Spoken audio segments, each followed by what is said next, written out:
Усі каналізаційні стоки Луцька стікаються до цих очисних споруд.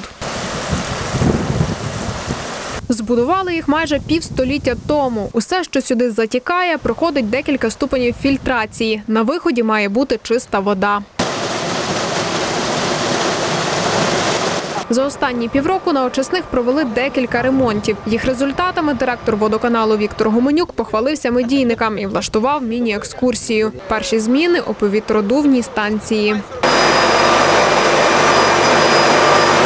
Тут шумно через роботу ось цих машин-повітродувок. Їх функція – передавати по трубах кисень та насичувати ним воду, аби корисні бактерії вбивали шкідливі, які мають неприємний запах. Тепер їх працює 5, хоча раніше було лише 2.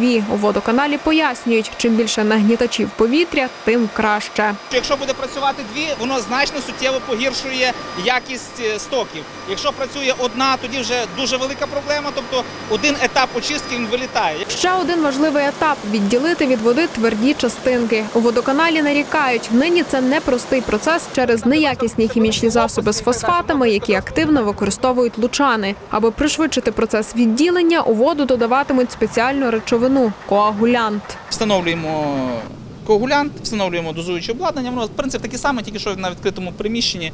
І далі він додає, і воно буде прискорювати осідання води на молових картах. У кожного міста стічні води з різним складом, тому й коагулянт підбирають індивідуально. У Луцькводоканалі теж визначились. Тендер вже завершився, угоду з постачальником невдовзі підпишуть. Якщо воно буде себе виправдовувати, то ми однозначно будемо на наступний рік, це вже в всіх режимах. А це біологічні ставки – один з останніх етапів очисних споруд. Тут вода, яка пройшла всі попередні фільтрації, повинна відстоюватись. Від неї відділяється мул, а вже чиста вода мала б витікати у стир. Втім, за 47 років жоден з цих ставків ніхто не чистив. Відповідно, фільтрація тут не дуже якісна, бо ставок давно замулений. Нині звідси почали відкачувати мул. Тут передбачається технологія досить проста, фактично як з пилисоса.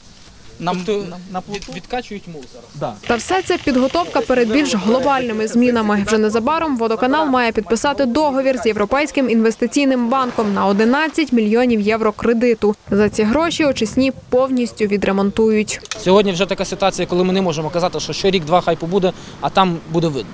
Сьогодні треба мислити стратегічно і думати на 30-40 років вперед, тому що ця реконструкція, вона буде, на яку ми будемо залучати кошти з Європейського інвестиційного банку, буде найбільш масштабною за всю історію існування цих очисних споруд. У водоканалі очікують, що ремонт розпочнеться орієнтовно в 2021 році. Триватиме реконструкція 3 роки, таким чином, аби очисні могли паралельно під час цього процесу повноцінно працювати. Тетяна Богаєнко, Василь Марищук, 12 канал.